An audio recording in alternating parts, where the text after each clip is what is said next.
Aí, então, continuando meu relato de parto, parte 2. Então, eu falei pro meu noivo que eu ia deitar, porque o cansaço já tava pegando, as dores estavam fortes. Só que na minha cabeça, meu trabalho de parto ainda demoraria muito, né? Aí, eram umas 9h30, por aí, fui deitar. Aí, eu já não tinha mais condições de mexer no meu celular, que eu já tava com muita dor. Aí, eu falei pra ele, vai marcando as contrações, quando eu falar que começa, que termina, vai marcando, né? Pra gente ter uma noção de quando ir pro hospital. Só que daí, durante as contrações, eu não conseguia falar. Aí, eu só falava marca.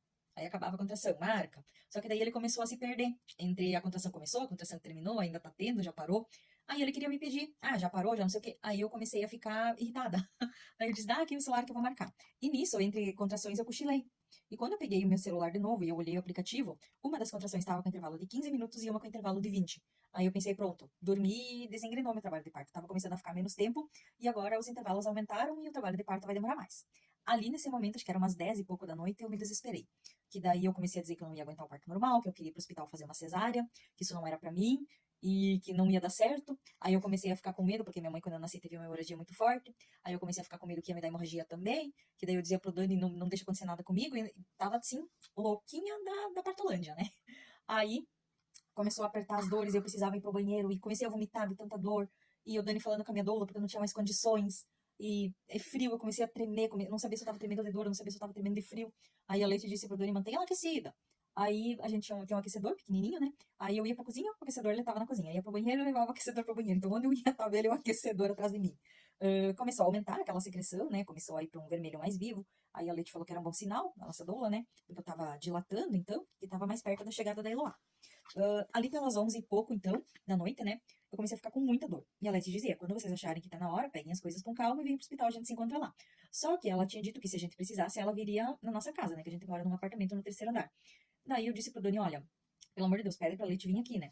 E daí o Dani pediu, então, se ela poderia vir, e ela pediu, então, se a gente estava aqui na cidade da minha mãe, ou na cidade que a gente mora, que é onde a Eloy nasceu e que ela mora também, né? Ela achou que a gente estava aqui, por isso que ela falava tanto pra gente se encontrar no hospital. E eu não podia ouvir da gente se encontrar no hospital, porque na minha cabeça, o hospital ia querer me induzir com ocitocina, ou ia demorar muito, eu ia ter que ficar em quarto compartilhado de pré-parto, com outras mulheres também sentindo dor, então eu achei que seria um processo muito desconfortável, e o meu desejo desde o começo foi sempre esperar até onde eu conseguisse em casa. Então a Leti disse: não, vou só arrumar minhas coisas e vou aí.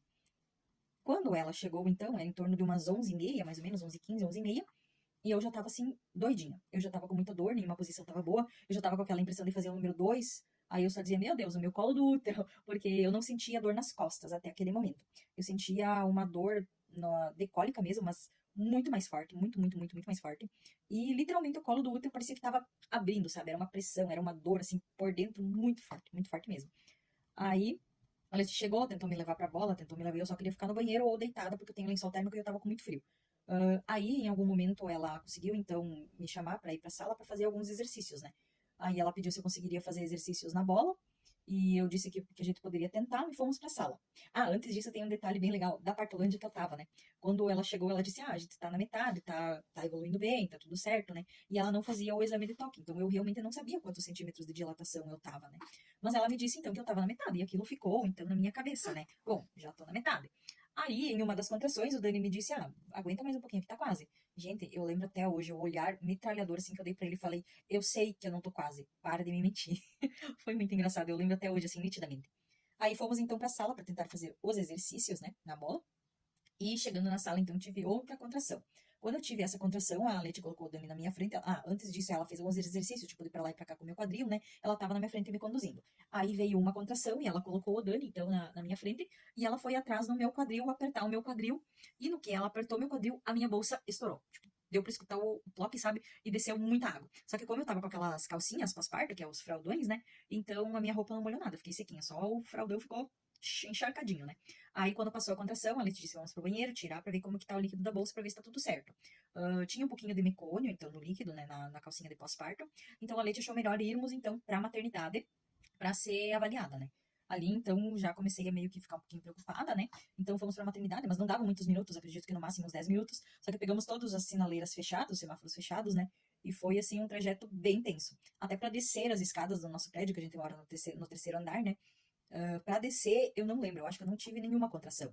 Mas eu lembro que lá embaixo, na frente do meu carro, eu tive uma contração. E eu já não conseguia mais ter uma contração sem gemer, porque era muita dor, sabe? Aí eu só lembro de mim, assim, escorada no murinho de olhos fechados, e eu gemendo, e quando a contração tava quase passando, eu lembro de olhar, assim, ao redor, se não tinha nenhum vizinho me olhando. Aí chegamos na maternidade, pra fazer a minha ficha, né? O carinha da recepção me pediu as coisas, eu já não conseguia mais responder, eu já já não tava mais entendendo o que ele me pedia. Ele pediu algumas coisas que eu não lembro o que ele me pediu, mas eu sei que eu olhava pro Dani assim, tipo, responde pra mim que eu não sei responder, sabe? Bem estranho, meio que tava fora de mim, sabe? Eles viram que eu tava com muita dor, então eles já me encaminharam pra maternidade. A Letícia, minha doula, subiu comigo em cadeira de rodas, mais uma enfermeira. E o Dani ficou na recepção fazendo a minha ficha. O meu vídeo já tá de novo com quase 10 minutos, depois eu certamente vou acelerar os vídeos, mas eu vou fazer a parte 3, então, contando a parte desde que eu cheguei lá em cima na maternidade.